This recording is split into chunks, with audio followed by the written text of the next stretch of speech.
السلام علیکم ورحمۃ اللہ وبرکاتہ۔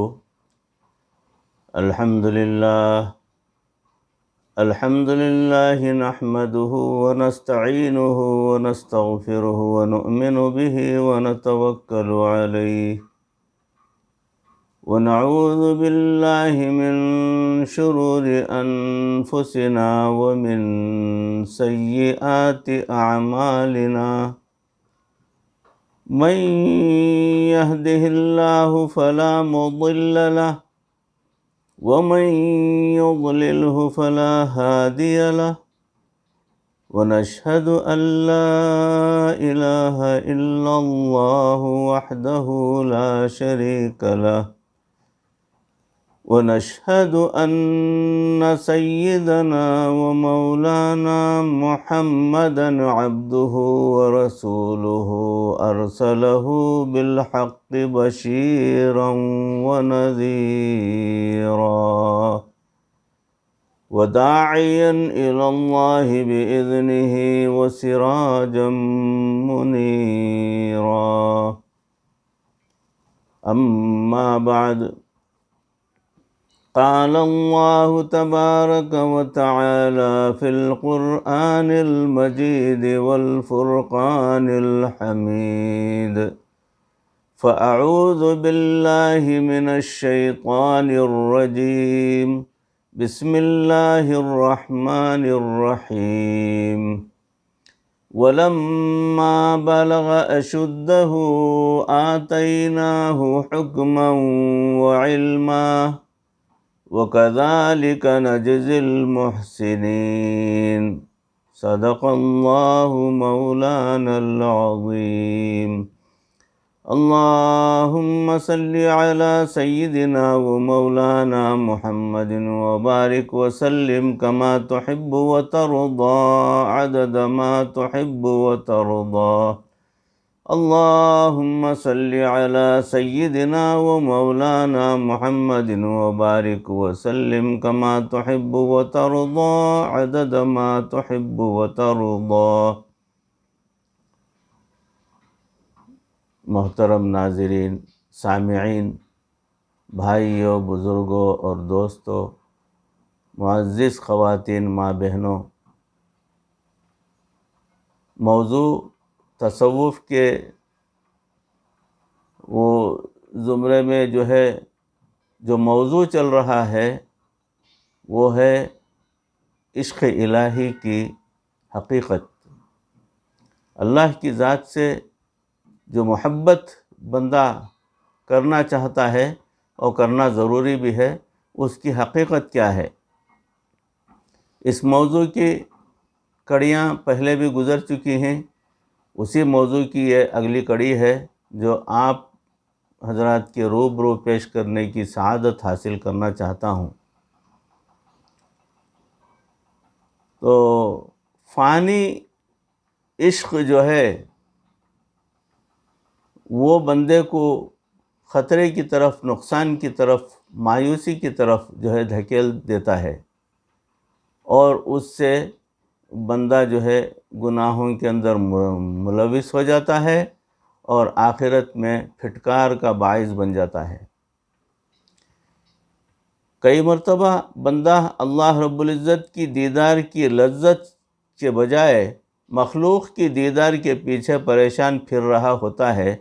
اس نے حسن باقی کے بدلے حسن فانی کو چنا، تو ہم نے گویا اللہ رب العزت کی ناقدری کی۔ حیرت اور غیرت کا مقام ہے کہ لوہا لال بدخشائی کی طرف بھی توجہ نہیں کرتا، اور ہم اللہ رب العزت جیسی خوبصورت ہستی کو چھوڑ کر دنیا کے مختلف چہروں کی طرف محبت بھری نگاہیں ڈال رہے ہوتے ہیں۔ بھائیوں، دوستو، جنہوں نے پروردگار کی قدردانی کی، پروردگار نے ان کو عزتیں دیں، عزتیں عطا فرمائی، عزتوں کا مقام ان کو عطا فرمایا، سربلندی عطا فرمائی۔ آج ہم لوگ اللہ رب العزت کی طرف سے توجہ ہٹا کر مخلوق کی طرف توجہ کرتے پھر رہے ہیں، اس لیے زندگی سے پریشانیاں ختم نہیں ہوتیں۔ جس طرح کولہو کا بیل چل رہا ہوتا ہے اسی طرح ہم بھی پریشانیوں کا پٹا ڈالے زندگی گزارتے پھر رہے ہیں۔ یہ سب کچھ ہمیں بتا رہا ہے کہ ہمیں اپنی توجہ کا قبلہ درست کرنے کی ضرورت ہے۔ لوگوں نے ہر چیز کی قدر کی، اگر ناقدری کی تو اپنے پروردگار کی یہ کتنی شرمناک بات ہے، کتنی عبرت کی بات ہے کہ اللہ رب العزت جیسی عظیم ہستی کو جو ہے فرمانا پڑا وما قدر اللہ حق قدرہ، مطلب اور انہوں نے اللہ کی قدر نہیں کی، یعنی میری اللہ کی قدر نہیں کی جیسی قدر کرنی چاہیے تھی۔ جی ہاں، محبت والوں کو یہ چیز بہت بری لگتی ہے۔ کوئی معمولی بات نہیں ہے کہ جس نے پیدا کیا ہو، جس نے پالا پوسا ہو، جس نے بڑا کیا ہو، جس نے کھلایا پلایا ہو، جس نے دنیا کے اندر جو ہے عزت بخشی ہو، جس نے پہننے اوڑھنے کے لیے بہترین کپڑے زیب وطن کرنے کے لیے عطا کیے ہوں، جس نے اچھی روزی عطا کی ہو، مخلوق کے اندر جو ہے اس کا نام اور نمود جو ہے بڑھایا ہو، اور خاندان کے اندر جو ہے اس کی عزت ہو، ایسا سارا سب کچھ جو ہے پروردگار نے اس کو نوازا، اس کے بدلے میں وہ اللہ رب العزت ہی کو بھول دیا، بالکل بھلا دیا۔ تو بھائیو، سچی بات تو یہ ہے کہ ہم نے نہ تو اللہ رب العزت کی قدر کی اور نہ ہی ان کے رسول صلی اللہ علیہ وسلم کی جو ہے قدر کی۔ اللہ تعالیٰ قرآن مجید میں بڑے عجیب انداز میں فرماتے ہیں یا حسرتاً علی العباد ما یأتیہم من رسول الا کانوا بہ یستہزئون۔ اس کی مفہوم یہ ہے کہ حسرت ہے بندوں پر، ان کے پاس کوئی ایسے رسول نہیں آئے کہ انہوں نے ان کا مذاق نہ اڑایا ہو۔ یہ سورہ یاسین کی 30ویں آیت ہے۔ پہلے دور میں انبیاء کرام کا مذاق اڑایا جاتا تھا، اور آج کے زمانے میں ان کی سنتوں کا مذاق اڑایا جاتا ہے۔ آج کسی گھر میں کوئی نوجوان اپنے چہرے پر نبی صلی اللہ علیہ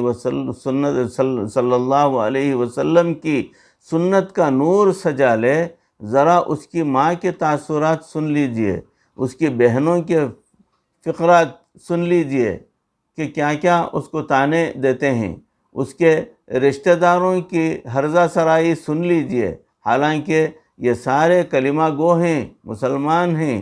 ہم نے نبی صلی اللہ علیہ وسلم کی سنتوں کی کیا قدر کی؟ انسان تو ایسا ناقدرہ ہے کہ یہودی تھوڑے سے مال کی خاطر پروردگار کے کلام کو تبدیل کر دیا کرتے تھے۔ وہ جانتے تھے کہ اللہ کا صحیح کلام یہ ہے، لیکن دنیا کے چند ٹکوں کی خاطر اللہ کے کلام کو بدل دیتے تھے۔ اے انسان، ایک بندہ جو ہے اس قسم کا کرتا ہے تو پروردگار کو کتنا جو ہے غصہ نہیں آتا ہوگا، مگر پھر بھی پروردگار ہم سے جو ہے کوئی مواخذہ دنیا کے اندر نہیں کرتے۔ ہمیں چاہیے کہ ہم پروردگار کی صحیح معنوں میں، سچے معنوں میں قدر کریں۔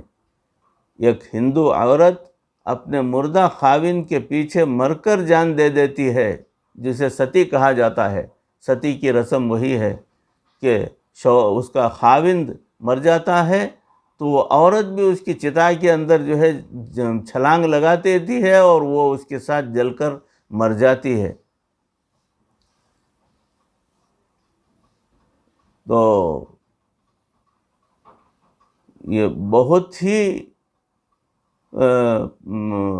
افسوسناک بات ہے کہ ہندو عورت اپنے مردہ خاوند کے پیچھے جو ہے اس کی چتا میں چھلانگ لگا دیتی ہے اور جل کر خاک ہو جاتی ہے، مگر تمہارے لیے زندہ خدا کے پیچھے اپنی جان کو دے دینا کیوں مشکل نظر آ رہا ہے؟ ہمیں چاہیے کہ ہم بھی اپنے پروردگار پر قربان ہو جائیں، اور پروردگار یہ تو نہیں چاہ رہے ہیں کہ میری خاطر تم آگ میں چھلانگ مارو۔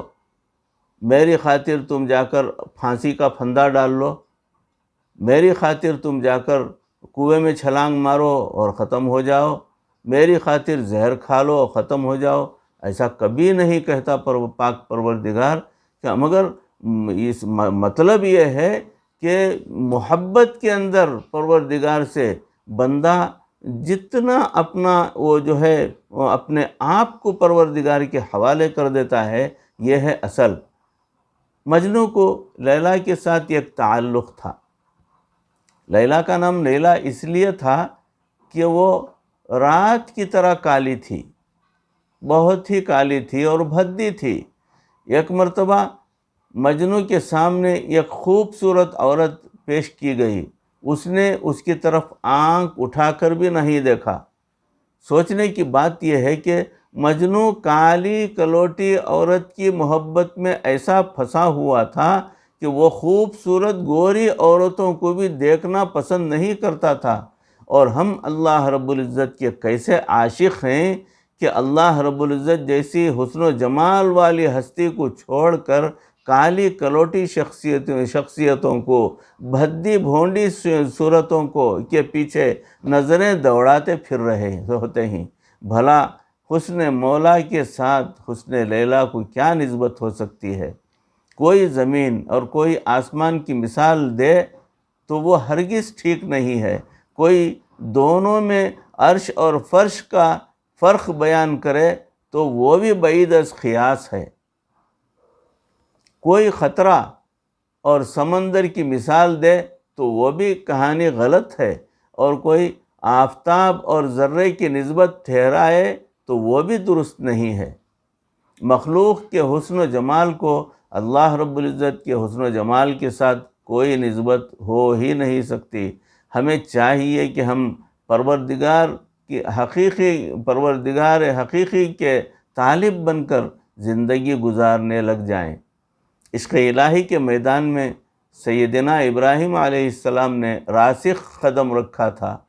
اللہ تعالیٰ نے جب ان کو آزمایا تو وہ آزمائش میں کامیاب ہو گئے۔ اسی حقیقت کو قرآن مجید میں یوں بیان کیا گیا ہے، وَإِذِ ابْتَلَىٰ إِبْرَاهِيمَ رَبُّهُ بِكَلِمَاتٍ فَأَتَمَّهُنَّ۔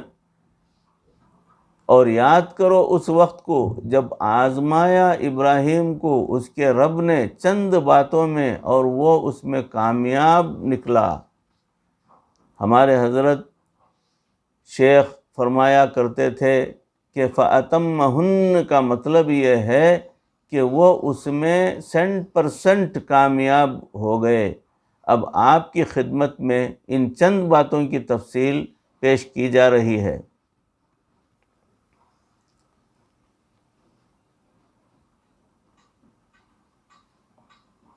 کتابوں میں لکھا ہے کہ اللہ رب العزت نے اپنے نبی ابراہیم علیہ السلام کی طرف وحی نازل فرمائی کہ اے ابراہیم، تم میرے خلیل ہو، اس بات سے پرہیز کرنا کہ میں آپ کے قلب کی طرف توجہ کروں اور میں آپ کے قلب کو کسی غیر کے ساتھ مشغول پاؤں، اس لیے کہ جس کو میں اپنی محبت کے لیے چن لیتا ہوں، اور وہ ایسا ہوتا ہے کہ اگر اس کو آگ بھی جلا دے تو بھی اس کا قلب میری طرف سے دوسری طرف کبھی متوجہ نہیں ہو سکتا۔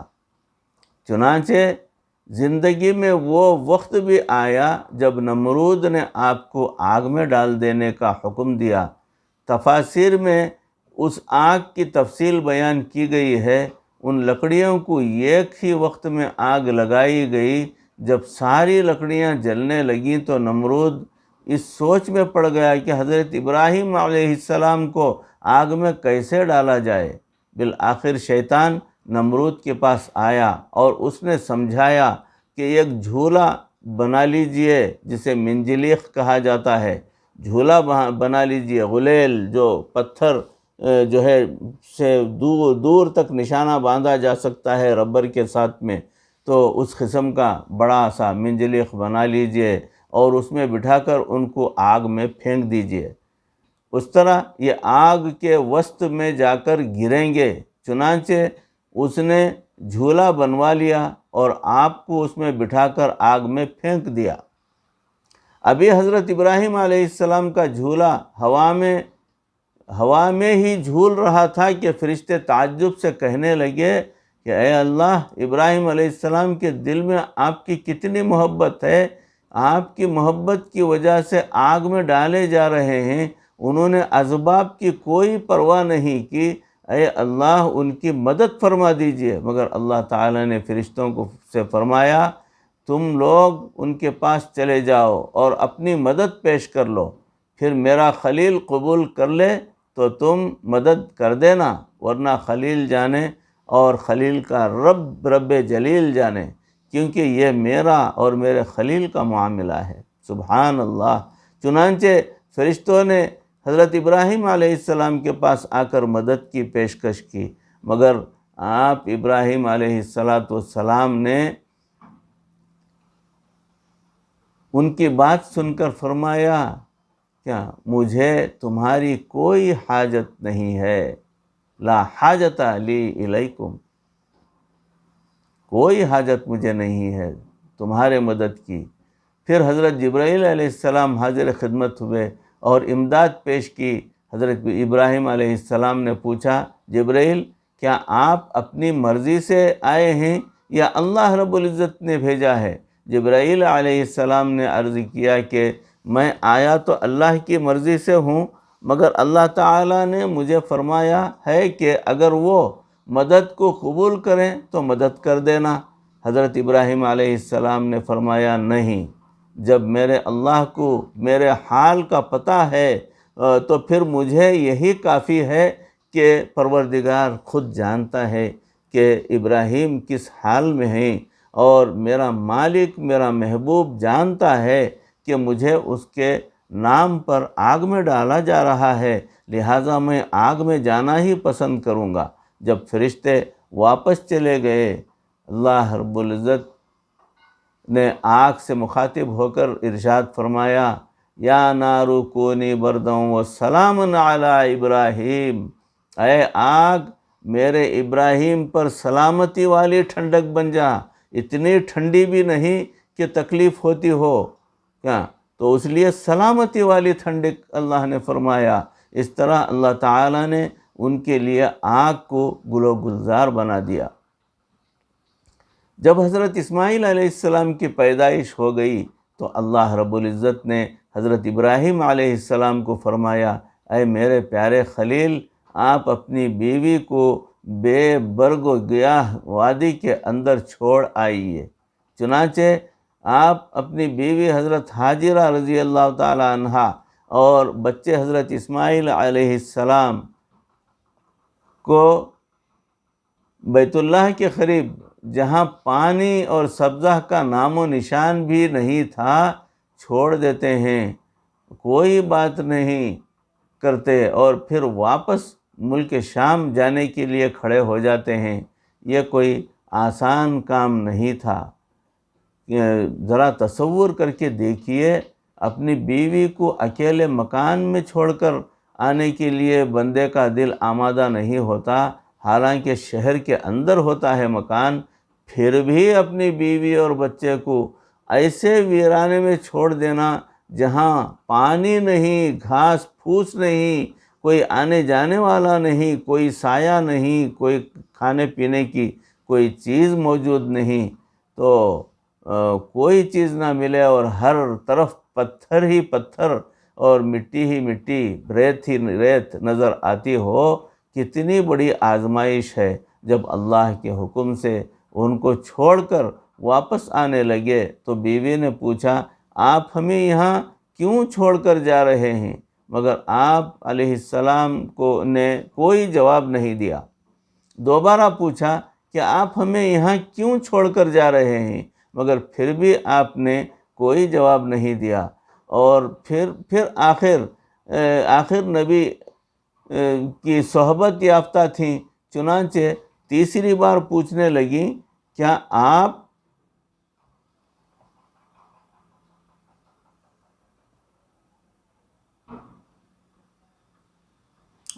تیسری بار پوچھنے لگیں کہ کیا آپ ہمیں اللہ کے حکم سے یہاں چھوڑ کر جا رہے ہیں؟ آپ نے جواب دینے کے بجائے سر ہلا دیا کہ ہاں، اللہ کے حکم سے تم لوگوں کو میں یہاں چھوڑ کر جا رہا ہوں۔ جب اس نیک بیوی نے یہ سنا تو کہنے لگی، اگر آپ ہمیں اللہ کے حکم سے چھوڑ کر جا رہے ہیں تو اللہ تعالی ہمیں کبھی ضائع نہیں کرے گا۔ پھر آپ علیہ السلام اپنی بیوی اور بچے کو چھوڑ کر وہاں سے واپس ملک شام چلے گئے۔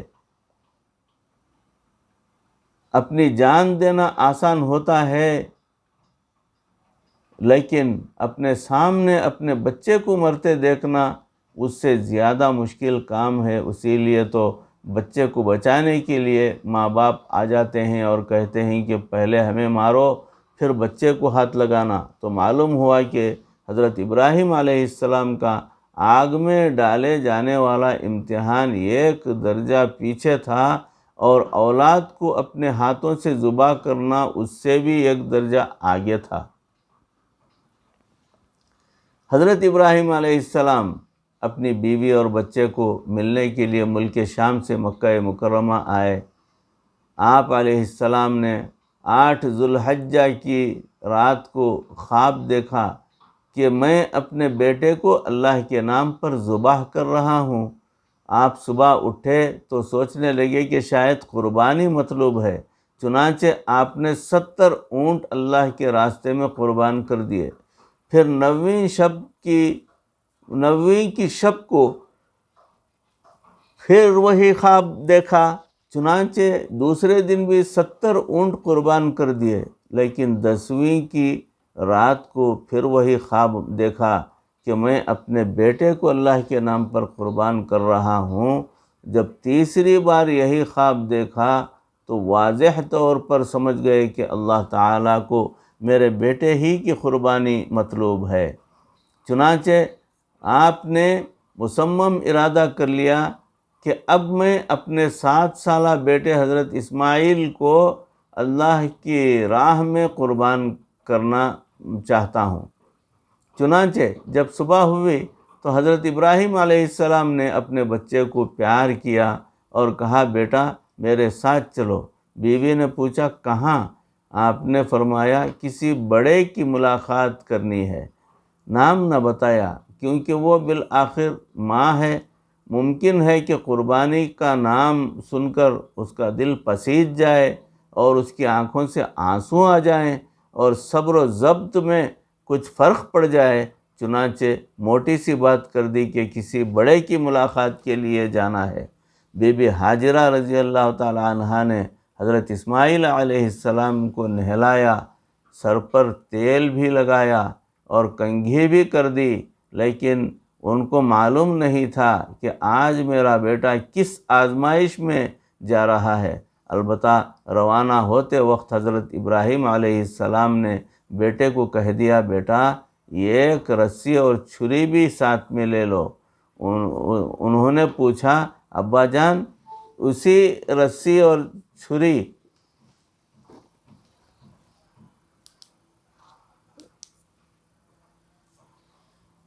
ابا جان رسی اور چھری کس لیے لینی ہے؟ فرمایا، بیٹا جب بڑے سے ملاقات ہوتی ہے تو پھر قربانیاں بھی دینی پڑتی ہیں۔ بیٹا سمجھا کہ شاید کسی جانور کو قربان کریں گے۔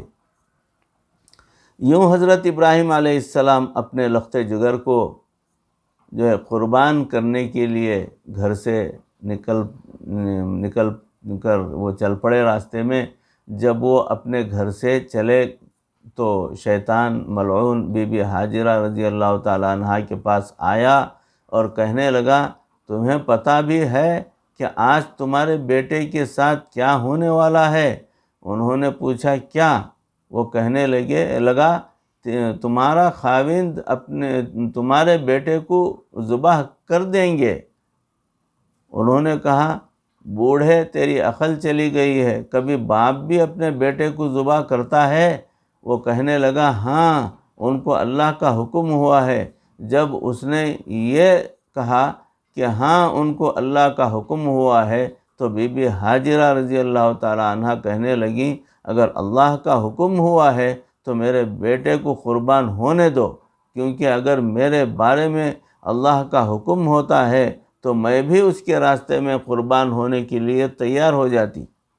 جب شیطان کا بی بی ہاجرہ رضی اللہ تعالی عنہ کے سامنے کوئی بسنا چلا تو وہ راستے میں حضرت اسماعیل علیہ السلام کے پاس آیا اور ان سے پوچھا سناؤ تم کہاں جا رہے ہو؟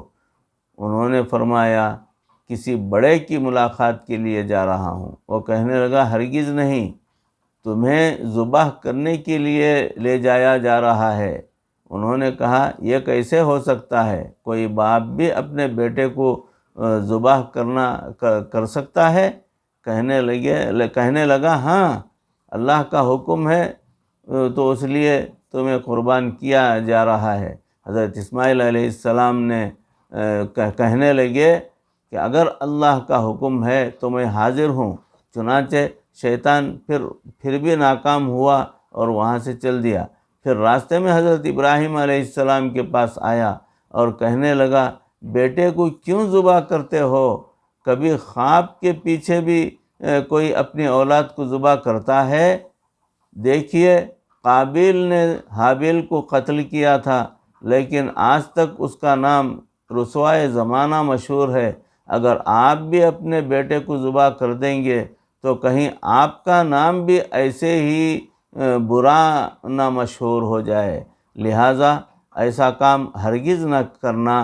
حضرت ابراہیم علیہ السلام نے فرمایا ارے بدبخت ملعون، معلوم ہوتا ہے کہ تو شیطان ہے۔ قابیل تو اپنی نفسانی خواہش کی وجہ سے بندے کو مارا تھا اور میں رحمانی خواب کو پورا کرنے کے لیے اپنے بیٹے کو قربان کرنا چاہتا ہوں۔ میرے خواب کا اس کے عمل کے ساتھ کوئی تعلق واسطہ بھی نہیں ہے۔ قابیل تو عورت کا وصل چاہتا تھا اور میں پاک پروردگار کا وصل چاہتا ہوں، لہٰذا میں آج اپنے بیٹے کی قربانی اپنے ہاتھوں سے دوں گا، کر دکھاؤں گا۔ اس کے بعد جب حضرت ابراہیم علیہ السلام آگے بڑھے تو شیطان آ کر راستے میں کھڑا ہو گیا اور کہنے لگا میں نہیں جانے دیتا۔ اس وقت انہوں نے 7 کنکریاں اٹھا کر شیطان کو ماریں اور اللہ تعالیٰ نے وہاں سے شیطان کو بھگا دیا۔ جہاں اسے حضرت ابراہیم علیہ السلام نے کنکریاں ماریں اس جگہ کا نام جمرہ اولا پڑ گیا، اور پھر دوسری جگہ پر جا کر راستہ روکا اور حضرت ابراہیم علیہ السلام نے وہاں بھی اس کی رمی جمار کی۔ شیطان پھر وہاں سے بھی بھاگا، اس جگہ کا نام جمرہ وسطیٰ پڑ گیا، اور پھر تیسری جگہ بھی اس کو کنکریاں لگیں اور اس جگہ کا نام جمرہ عقبہ پڑ گیا۔ جمرہ عقبہ سے آگے حضرت اسماعیل علیہ السلام نے حضرت ابراہیم علیہ السلام سے پوچھا ابا جان آپ نے فرمایا کہ بڑے کی ملاقات کے لیے جانا ہے، بتائیے کہ اس بڑے کی ملاقات کب ہوگی؟ اب حضرت ابراہیم علیہ السلام نے اپنے بیٹے کو ساری بات بتائی کہ یا بنیا انی ارا فی المنام انی اذبحک فانظر ماذا تری، اے میرے بیٹے میں نے خواب دیکھا کہ میں تمہیں ذبح کر رہا ہوں، بتا تیری کیا رائے ہے؟ سورہ صافات کی 102ویں آیت ہے، اس کا مفہوم ہے بیٹا بھی جد الانبیاء کے گھر کا چشم و چراغ تھا اور بعد میں منصب رسالت پر فائز ہونے والا بیٹا تھا، اس لیے کم سنی کے باوجود سر تسلیم خم کرتے ہوئے نہایت ہی ادب سے عرض کرنے لگے یا ابت افعل ما تؤمر ستجدنی انشاء اللہ من الصابرین، اے ابا جان کر گزریے جس بات کا آپ کو حکم ہوا ہے، آپ مجھے صبر کرنے والا پائیں گے۔ سبحان اللہ، جب باپ کے دل میں محبت الہی کا جذبہ موجزن ہوتا ہے تو پھر گھر کے دوسرے افراد کے اندر بھی اس کے نمونے نظر آتے ہیں۔ جب بیٹے نے یہ جواب دیا تو حضرت ابراہیم علیہ السلام ان کو ذبح کرنے کے لیے تیار ہو گئے۔ یہ دیکھ کر وہ کہنے لگے، ابا جان میں آپ سے 4 باتیں عرض کرنا چاہتا ہوں۔ حضرت ابراہیم علیہ السلام نے فرمایا، میرے بیٹے تم مجھے بتاؤ کہ تم اس وقت مجھے کیا کہنا چاہتے ہو؟ عرض کیا، ابا جان پہلی بات تو یہ کہنا چاہتا ہوں کہ آپ چھری کو اچھی طرح تیز کر لیجئے، ایسا نہ ہو کہ چھری کند ہو اور مجھے ذبح کرنے میں زیادہ دقت لگ جائے۔ میں نے جب اللہ کے نام پر ہی جان دینی ہے تو چھری تیز ہونے کی وجہ سے میری جان جلدی نکلے گی اور میں جلدی اللہ سے واصل ہو جاؤں گا۔ یہ بات سن کر حضرت ابراہیم علیہ السلام نے چھری اور بھی تیز کر لی اور پوچھا، بیٹا دوسری بات کون سی ہے؟ بیٹے نے عرض کیا، ابا جان میں چھوٹا ہوں، آپ مجھے رسی سے باندھ دیجئے۔ چنانچہ حضرت ابراہیم علیہ السلام نے ان کو رسی سے باندھ دیا اور پوچھا، بیٹا تیسری بات کون سی ہے؟ بیٹے نے عرض کیا، ابا جان جب آپ مجھے ذبح کریں گے تو آپ میرا چہرہ اوپر آسمان کی طرف نہ کرنا، کیونکہ میں چاہتا ہوں کہ مجھے سجدے کی حالت میں موت آئے۔ ویسے بھی جب آپ کی طرف میری پیٹھ ہوگی تو آپ کے دل میں محبت پدری بھی جوش نہیں مارے گی۔ حضرت ابراہیم علیہ السلام نے فرمایا، بیٹا میں یہ بھی کر دوں گا، آپ اور کیا بات کرنا چاہتے ہیں؟ عرض کیا، ابا جان جب آپ مجھے ذبح کر چکیں تو آپ میرے کپڑے میری والدہ کو دکھا دینا اور کہنا کہ آپ کا بیٹا اللہ کے نام پر کامیاب ہو گیا۔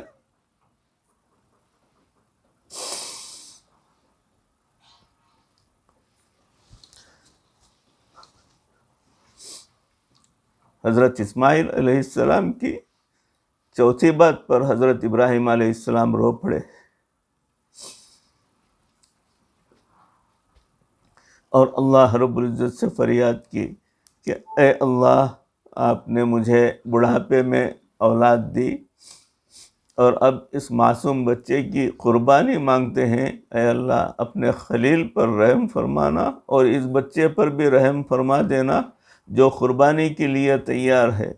پھر حضرت ابراہیم علیہ السلام نے حضرت اسماعیل علیہ السلام کو اوندے منہ لٹایا، ان کے گلے پر چھری رکھ دی اور ان کو ذبح کرنا چاہتے ہیں مگر چھری ان کو ذبح نہیں کرتی۔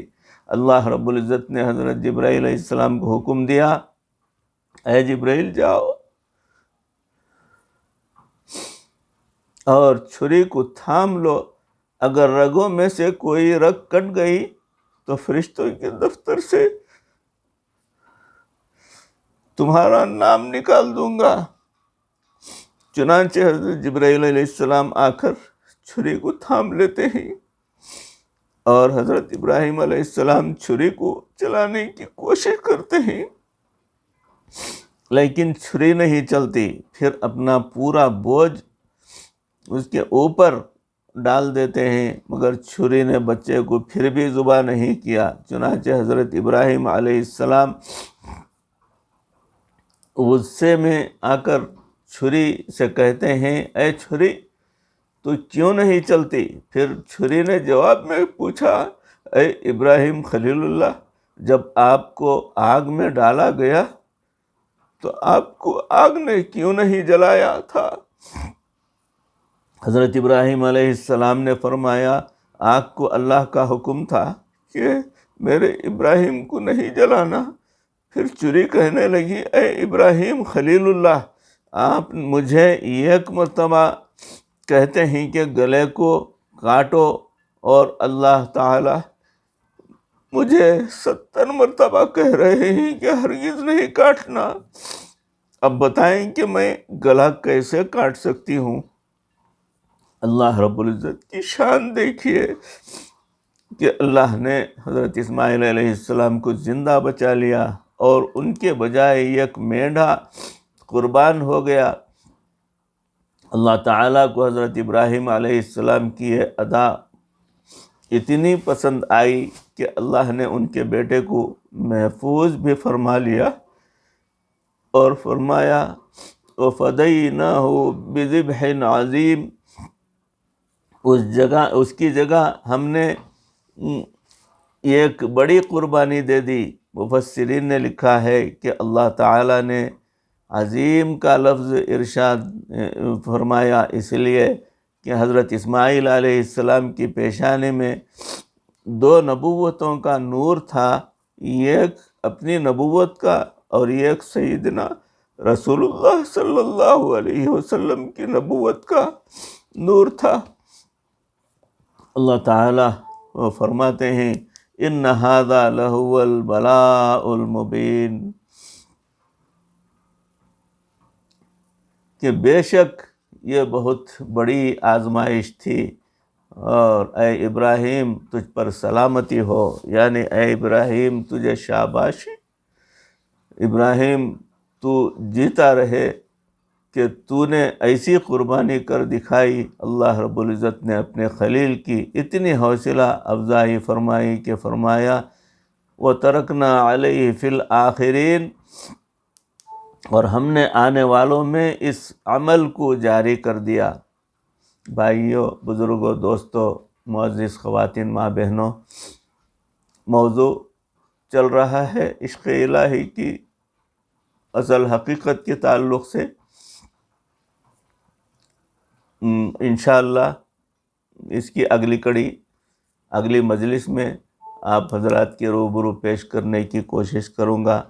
پروردگار ان کہی سنی باتوں کو، اس عاجز کو بھی، آپ تمام کو بھی عمل کرنے کی توفیق عطا فرمائے، اور اللہ کی پکی اور سچی محبت ہمارے دلوں کے اندر جاگزی فرما دے، اور ہمارے دلوں سے ہر قسم کی برائی کا جو ہے نام و نشان مٹ جائے، اور اللہ سے پکی اور سچی محبت پیدا ہو جائے ہمارے دلوں میں، اور پروردگار ہم سے راضی ہو جائے اور ہماری دنیا اور آخرت بہتر فرما دے، مرتے دم تک کسی کا محتاج نہ بنائے، ایمان پر ہمارا خاتمہ فرمائے۔ وآخر دعوانا ان الحمد للہ رب العالمین۔ السلام علیکم ورحمۃ اللہ وبرکاتہ۔